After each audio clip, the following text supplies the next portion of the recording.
Got my G.I. Joes, got my comic books, watching cartoon episodes. Watch me go and box, dead stop, Jaren on his toes. Watch me go and lock a whole new world you never know. On my freaking block, on my block, anything Joe's. Roll my badger into work today. Yes, sir, no, sir. I can't call this work today. I'm too clutch. Ain't no pun intended. Call me sir today. Check the prices out. My collection feeling bird today. Anything Joe. Hello, everyone, and welcome back to Anything Joe's, a collaborative journey through the world of G.I. Joe. My name is Greg Engel. And I'm Jaren Decker. And we'll be your host today. Today on Anything Joe's, we're going to do something a little different. Something I've wanted to do since the show started. I wanted to just take some time and pick a character, nobody specific, and just talk about them. Just look at their figures, if they, based on how many they have. Some figures, I know some guys you only got one figure for. Some guys you got 25, so I hope Snake Eyes isn't the name that comes up. And we look at the file card and any other information we have and just kind of discuss about how this figure fits into the G.I. Joe universe with us personally, just our overall feelings on it. And so I asked Jaren if he had anybody specific. I didn't have anybody in mind either, so we kind of left it up to fate and put it in a randomizer. The name that came up was 1989's Recoil, which is a very underserved figure in the G.I. Joe universe. Because he came out in this weird window, late 80s, early 90s, there's almost like a second wave of G.I. Joe fans. Kids that were growing up on the Deke cartoon, which most people regard as very bad because it's so silly, but it fostered a different generation of G.I. Joe fans, in my opinion, a slightly younger audience younger than me, still older than Jared. And but there's a little cluster of these guys that didn't get a ton of time. They're not in the comic a lot, and I'm sure regular listeners, avid G.I. Joe fans, know exactly who I'm talking about. It's like Captain Gridiron, Salvo, Recoil, Pathfinder. Those guys are all just kind of like this like weird secondary team that don't get talked about anywhere near as much. So I thought that was a perfectly good choice. So without further ado, let's take a look at the very short information blurb we have on Recoil.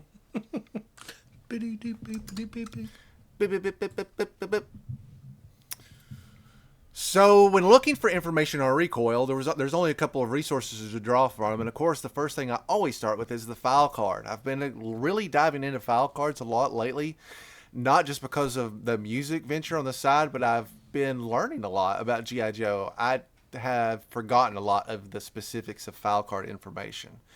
And when you have a figure like Recoil who doesn't have a lot of face time in the comic, and you're looking for hints of how you think he would be in the G.I. Joe world, the file card is always the first place I go, because inevitably there's a few snippets in there that always kind of gave him that little click of personality, even if it was just somebody that constantly does John Wayne impersonations. There's always some little nugget that would define this particular character. Let's look at Recoil's card art first. This art comes to us, of course, from 3D Joe's, the premier resource for vintage G.I. Joe art. And Jaren, go ahead and, I look at vintage art all the time, so I'm a little spoiled by it. It's not hard for me to look at vintage art and just immediately be washed away with how much I love it. But what are your thoughts on the art for Recoil? So, first thing that jumps out at me is his hat. Like, it looks like a combination of like a Bowie hat, but also like a hard hat. I don't know. Do you get any kind of weird vibes from this hat? No, it's definitely an unusual hat. On the mold also, it has a very specific style. I could only assume that they were trying to capture a very specific type of hat, but I'm not familiar with if this is a military thing or I don't know what it's from. Yeah, I don't know. That was like the first thing that I'm like, that hat doesn't look comfortable or like it fits anyone. But I feel like they almost did a disservice to him because he just looks like just Army Man, right? Like you could have, instead of putting Recoil, Long Range Recon Patrol, LERP on it, you could have just put Army Man. And yeah. like, like from my observation, which is limited, it seems like a lot of the Joes from this era had some like very defining characteristics. Captain Gridiron, literally everything's football themed, right? Like everybody kind of seemed like they had something that made them a little bit different. Hardball with he had the baseball stuff, right? Yes. There's like the those baseball kind of guy like, that pitches grenades. yeah, like these are the things that make him unique. And then this guy's like, well, he is an army man. In case you were needing another army man, maybe this was like them trying to reconnect with that, original 13. But it's also, I mean, he does have what looks to be like an M16, but then he also has some weird dual gun thing. So I don't know, and I don't mean to say any of this negatively, right? Like I actually like that he just looks like an army man. I just think if I'm a kid in a toy store, unless I'm super into army men, like actual straight up army men, this is gonna be the last one. You put this guy and a Naga hide next to each other, whew, it's over for old Recoil. It's a bit of a culture clash, you're right. I think a big part of that is there's a lot of bland colors here, right? It's just like brown gloves and boots, and then it's kind of like that I don't know what you call that, kind of, it's tan, off tan, and then I do like the digital camo and the green on this, but you're right to call out that it's something of a lackluster figure in terms of color, which is fine for a military figure, but in the world of G.I. Joe, you're, especially around this time, you're used to them being a little bit more hyper-colored. It is interesting to me that his glasses are such an unusual tint of green. I don't know why they couldn't have just been regular black glasses. I don't think there's anything, no specific reasoning behind that. I think Recoil is a good figure, but yes, I mean, just to go back on what you said, there is a lot of stuff that you can just gloss over. Nothing about him that grabs you. Even with the blonde hair, he's still no lowlight, right? Kind of another guy that's just all in black, but yet somehow screams personality. Recoil came with a total of 4 accessories. He has this... Yeah, it looks like at least a variation of an M16. I don't know what the heck this other gun is supposed to be. It's listed as a pistol, but I don't know in what world you would consider that. I'm talking, of course, about this other blue gun that has a gun on top and a gun on bottom. Things? Yeah. Yeah, it only has one trigger on the top part of the gun. So the bottom gun is like, it almost looks like it would fold out or together. And then he's got a long piece, I guess, that goes up against his arm to brace. I have no idea what this gun is supposed to be. It's so unusual. It has it almost looks like a shotgun barrel, like the chamber, I don't know, the part.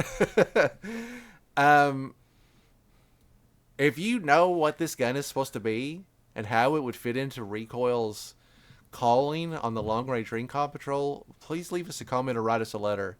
If you just have a theory, I'd be interested in hearing it, because quite frankly, I've never seen a gun look like this at all. In addition to that, it's got like a very large scope on top, which does suggest somehow it's intended for long range, even though there's no way, of these 2 guns, there's no way I'd pick them. Quite frankly, I'd leave them both home, because they colored on baby blue, and they stand out so obnoxiously among everything else is... It's the one thing that breaks the realism that they've sold on the figure, is the bizarre color of the guns. He also has a regular backpack that has a little crinkly antenna that I'm sure everybody has lost. I actually miraculously have a Recoil figure here, and he does in fact have the antenna on his backpack. I don't have the dumb blue double gun that comes with it, and that doesn't break my heart. And he also has a little case of mines that I am missing. I actually realistically probably do have them. I just don't have them out that are like in my big tub of accessories. My Recoil is not in an exceptionally good shape. He's a little wiggly. Oh, there he goes. And he's got a little wear.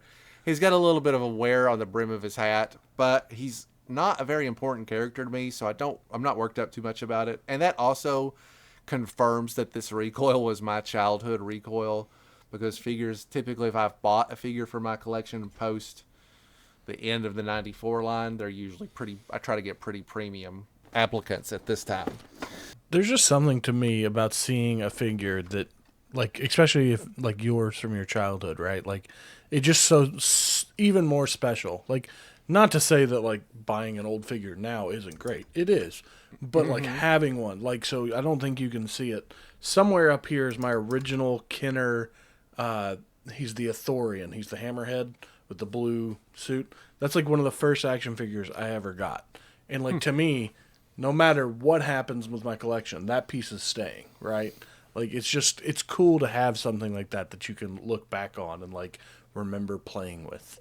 It's that little bit of our childhood, I guess. Yeah, it's funny because in a rare occurrence where someone sees my hobby room for the first time, they're always like, "Whoa, you must be loaded." And I'm like, "No, it's that 75% of this I bought the day it came out as a child. I just like had the advantage of keeping I mean, like if my mom had gotten rid of my collection at a certain point, like when I went away to college or whatever, we would not be having this conversation. It probably would have crushed. So happy Mother's Day coming to my mom for not throwing away all my toys. Not a story that a lot of us probably can tell. I mean, she got rid of it plenty, but at least she knew where it mattered to not toss it. So I'm gonna chase a rabbit for like 2 seconds if you'll humor me. Sure. Talking about like parents throwing stuff out. So my parents, we have just a little modular house, little, simple, not trailer, but like almost like pretty similar. And then they have a garage and there's an attic in the garage. And my parents have always sworn that there's an Atari in that garage. And I have looked 50 times. Now I'm probably a little too big to be climbing in there, but I kind of want to give it like one last shot where I'm like, I own an Atari, Pristine. but if I could find my parents' Atari, it'd be even cooler. Like, Is there even a remote chance that there's no Atari and they just wanted you to clean their attic? maybe. I just didn't take the hint. I pulled everything out and put it all right back and did not adjust anything. But they did move out like some of my Bionicles that I had, some of my Legos. They've moved some of the Star Wars stuff back in there. And actually, I had a bunch of Transformers Armada figures that they're in pieces, and pretty much all of them are halfway transformed. And I can't remember how on earth to put those things back together. So yeah, sometimes the parents should probably just chuck some of it. Listen. Give Goodwill, let somebody else have it. Do you think for a Transformer, purgatory is just like being in that constant state of not quite a robot, not quite a car? They're like, "Hey, come over here, Bumblebee," and he's like, "I can't. I got a one front wheel and one rear back wheel, and that's it. I'll have to hobble over here because I can't remember my own instructions." Dude, I'm telling you, dude, I don't understand how some of these people are so good with those. There was one I remember vividly. It was a motorcycle, and it would like split and do all these things. I never successfully transformed it, not a single time. I would have to give it to my older brother and be like, "Here you go," and he did it like 2 times, and then it was like, "I'm not doing that no more," and it's split in half and no head. So that's why I had GoBots as a kid, because one, we were poor, and two, GoBots could transform in about 4 steps. It'd just be like pull their torso up, bend their feet down, pull their arms out, and you were done. So great for the slow learning child that I was to manufacture. All right, back to Recoil. Recoil comes with one last thing that I mentioned but don't have. It's this weird little case that actually looks like a handheld camera but clearly has mines on it, because in very tiny font it says front on the list. So, and I don't have that. Well, I have it somewhere, but I probably got rid of it because I thought it was a camera, and that seems like a lame thing to carry around. Before we talk about Recoil's file cards, I want to also mention that they did make a modern Recoil, which I do also have. It's from the FSS. If you're not familiar or don't remember the FSS, it's the figure subscription service that the G.I. Joe Club ran when nobody else was making figures. Basically, they had the rights to make these. So they made these short-run modern figures, and they tried to cover a bunch of vintage figures that had not gotten modern figures up to that point, which was awesome. The only thing that wasn't awesome is that these came out to be about $40 or $50 a piece, and you had to buy all 13 of them. You had to commit to all 13 of them. It was a weird time to be a collector. Anywho, this is the Recoil from that FSS. he looks quite a bit different, and I'll be honest, a big part of that is because the FSS had to rely on existing parts that had already been made. They could not afford to mold anything new other than heads. I'm fairly certain about that. That it's not fact, but I can tell you for a fact that almost all of these would use a body that we'd already seen with the new head, which was fine. It was, again, part of the limitations of what they were trying to do. So this Recoil figure, I do think, suffers a little bit. It does have the same very generic vibe that the other one does, so I got to give them credit there. I don't really particularly care for this card art, but I don't feel strongly enough to attack it.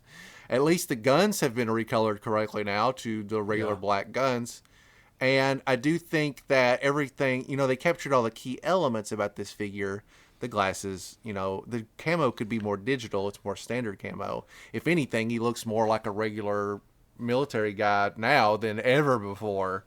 That bland green generic thing just makes him look like any dude that rolled off the assembly line. His accessory loadout is exactly the same. Same gun, same weird gun, backpack, antenna, and mine case. He just also has an additional knife, and it looks like this helmet is removable. I know you're not a big modern guy. I know you're not really a big vintage guy either. So, and I know most people probably aren't into that at all. So other than the file card, which we'll look at, we'll still be talking basically about the vintage loadout, because that is how most people that do know Recoil are probably familiar with him. So while we're on the topic of the figures, before we switch off, it made me think of the Marauders Vietnam. If you remember that Kickstarter, they actually had two different LRRP. That's right. People. Yep. So and now neither of them have like the green goggles or nobody. They don't have anything that makes us. At least makes me think, hey, this is supposed to be Recoil. They don't have a weird upside down ashtray that you can wear on your head as a hat. Yeah, unfortunately not. They forgot that part of it. But I did. It was just funny that I actually remembered. Oh, hey, LRRP or LERP, whatever. I remember seeing that, and hopefully at some point I'll get that figure. But yeah, I thought that was a fun little thing to remember. Because I do still have all my credit for the Kickstarter at the Marauder store waiting for me. I can help you spend that anytime you not need some help with it. All right, so I think that covers Recoil, the figure, fairly well. There's not a lot to him, to be perfectly honest. Let's take a look at Recoil. Get to the bottom of that helmet. Recoil the man. What makes a man pick an outfit like this? So, let's look at Recoil's file card. First of all, as we've already mentioned many times, Recoil is officially, his official title is part of the Long Range Recon Patrol, which is pronounced LERP. If that doesn't ring a bell, I'm shocked, because most people associate the Long Range Recon Patrol with the squad that Snake Eyes served on in Vietnam. Snake Eyes, Storm Shadow, Stalker, Wade, whoever else they put in there later on. That was all part of their squad. They were the Long Range Recon Patrol. So it's interesting to see somebody that kind of gets assigned that title that's not, everybody else that did that service has moved on to a different specialty. File name, Joseph Felton. I'm not going to read his serial number because who cares? And according to this, it looks like they've changed his serial number over a course of a couple of file cards. Primary military specialty is infantry. That's about as bare bones as it gets for a bare bones outfit guy. His secondary military specialty is RTO, which is radio telephone operator.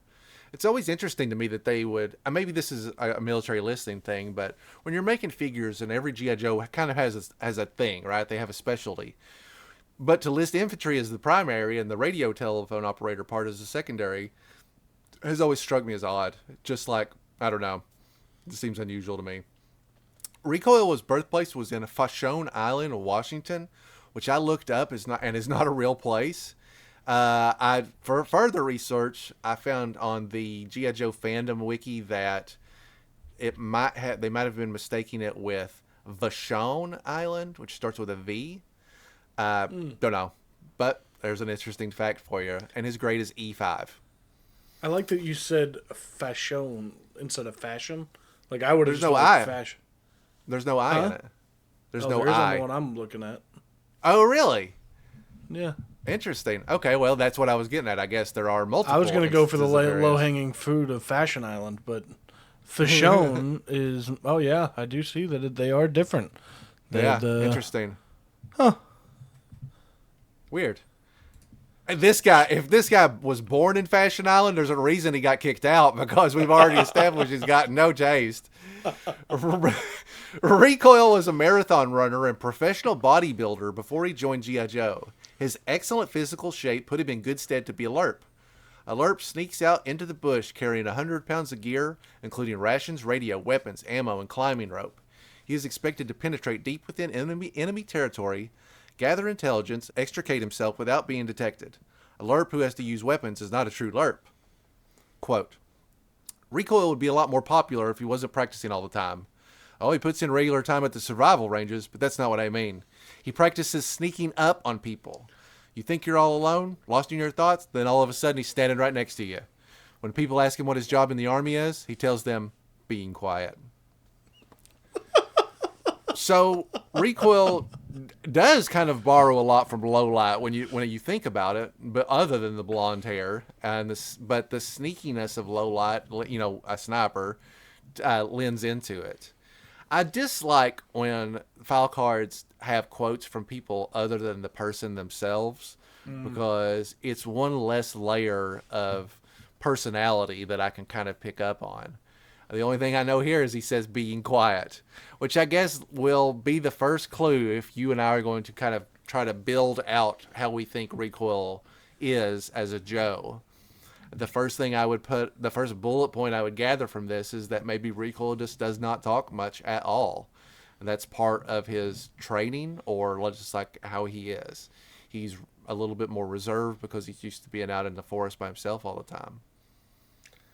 I like to imagine he's just the weird guy at the office. Like they're all sitting around the water cooler talking about the basketball game over the weekend, and he's just like slowly walking up behind them.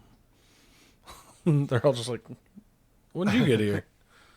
And he just walks away. Only some slight variations on the FSS file card, which I'm looking at here. First of all, they changed his birthplace to Vashon Island, Washington. So I either picked up on that subconsciously or I predicted future things that were going to happen. With a V? Yeah. I can't see my own screen. Nice. Yes, they changed it to V. The other So he has three different places of birth. He's been everywhere, man. Fashon, and Vashon. Fauchon Islands. The only additional change to this card is that instead of him saying being quiet, they actually have added a real person quote at the end, which just says, I excel at being quiet. So I'm going to double down on what I said and say that lends into Recoil's personality even more, is that's kind of his whole thing. So what else about Recoil stands out other than doesn't talk much? I'd even like to lead into the idea that he's so quiet that it's maybe part of the reason that he's been such a forgotten Joe. Much like Xandar, who's that's his whole gimmick. I could see Recoil being kind of the same. Blends into the background, people forget he's there, and that's just the way he likes it.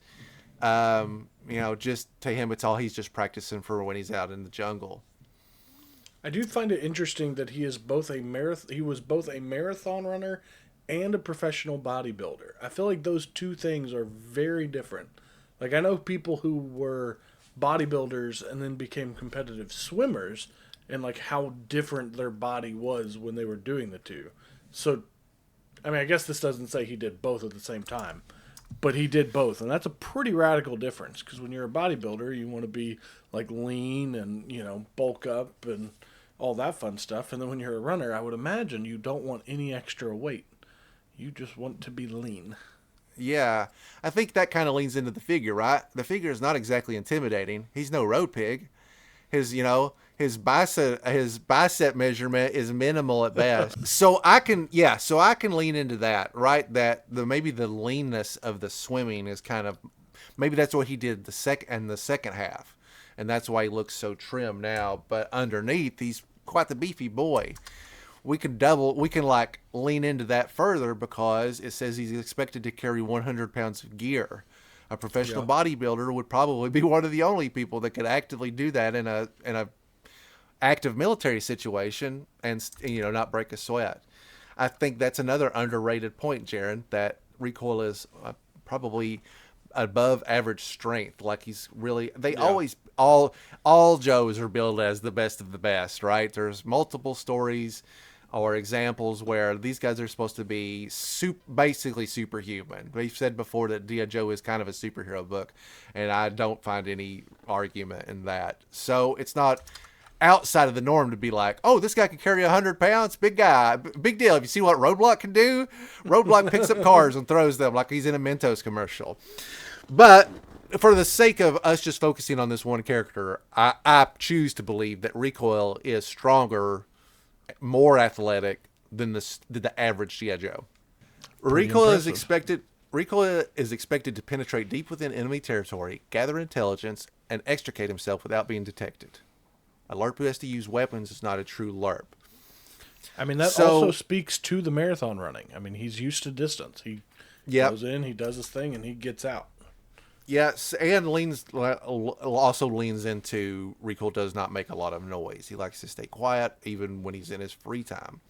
I would like to think that he's a very dry radio telephone operator, and that's a point of friction for some of them. Like he's trying to radio back some intel from Cobra Island, and Breaker's on the other end of the line, and Breaker's trying to be like, give me more detail, and Recoil is just like 12 enemies, 14 M16s, 2 his tanks, bye. Yeah, it's that sort of thing. I think is very funny. And then yes, the kind of just like the weirdness of him just kind of being around, sneaking up on people, always practicing. I think is I think is good. I think that takes a character like Recoil, who does not have a lot of playtime out there in the G.I. Joe world, and would give him something that would make him stand out a little bit more. He's not, I mean, in no way is this a bad figure. I do like Recoil. I just did not use Recoil much, except for his dumb hat, apparently. Got a lot of use. I don't know why paint wear, I guess it's just that's just the first point of contact, right? My little greasy Little Caesar kid hands probably grabbed him by the bill of the hat first, because he's definitely not the only figure I have like that. Yeah. I think Recoil is also better than a lot of other figures from this year. Admittedly, there are lots of figures from this year that we talked about that do have gimmicks. Captain Gridiron, big gimmick man. Such a cool guy.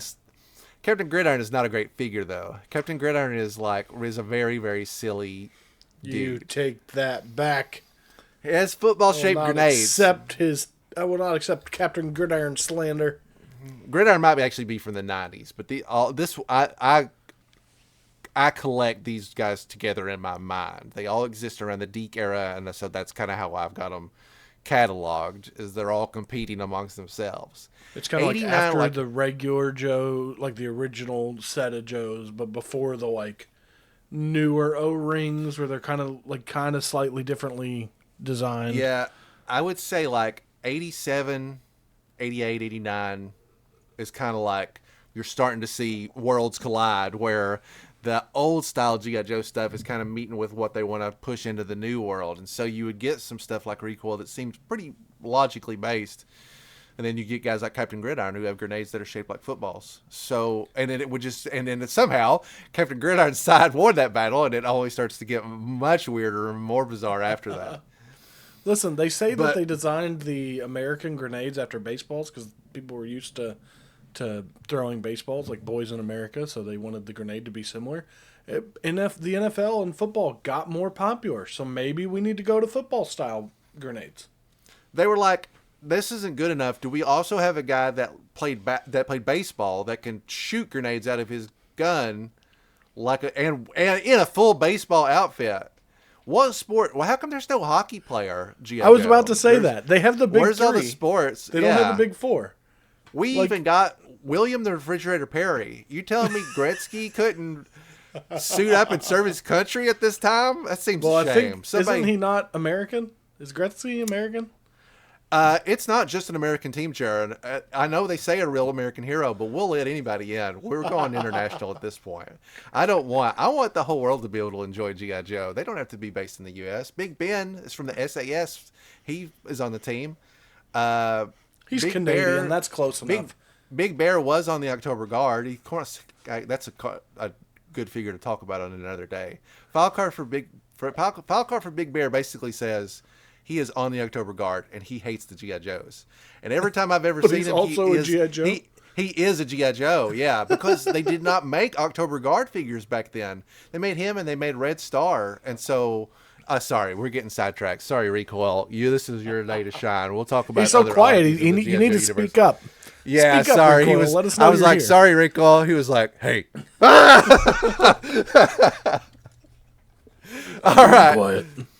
That's going to do it for us today. Thanks so much for watching. We'll be back with more of these looks at figures. We'll take a look at old concept art for them. If there's a figure that you would like to see us take a look at and not use the randomizer, leave a comment and we'll be happy to put it in the queue and see what we can get to. I'd not Snake Eyes. Not Snake Eyes. Yeah, yet. You got to give me a month to prepare because of the amount of content for Snake Eyes figures. I need an assembly line of figures to just show them all. I'll just come to you. We'll do it in person and I'll just slowly, one by one, figure across the camera. Figures I'm most interested in are, of course, figures that need a little bit of fleshing out, just like Recoil. Figures that I think Jaren will like, that he maybe hasn't seen before. And characters that you, the audience, would like to hear us discuss, the collaborative part of our journey. So leave a comment on figures you'd like to see us talk about. I would love to hear comments and emails about your thoughts on Recoil. How did he work in your universe? Things that we said that you agree with, other things that you've picked up on that we might also be interested in implementing. We're just brainstorming. There's no this is just how I have fun, like a big nerd. So if this is how you get down with G.I. Joe, then leave a comment, write an email, talk to us about Recoil And if you just so happen to work on the Energon universe, I have a great idea. You take Recoil and you just hide him in one panel in every book. Just have him behind everybody, and everyone's just like, huh. You just keep going about their day. That guy. You can find us on social media at Anything Joe's Pod. That's on Facebook, Twitter, Instagram, Blue Sky. You can write to us directly at anythingjoespod@gmail.com, and we would love to hear from you. And that's it. File Cards Volume 4 is out right now. I would love for you guys to try and give it a listen. I have plans to have the next volume out by the end of the month. If I can get everything lined out before then, we'll see how that goes. And we've got a bunch of new stuff coming down the pipeline, too. There's no shortage of stuff to talk about here. Where anything's available for discussion here on Anything Joe's. Step soft, don't break the leaves. I'm a shadow lost in the trees. 100 pounds on my back, I breathe. No trace left, just the rustling breeze. Infrared vision, I see the heat.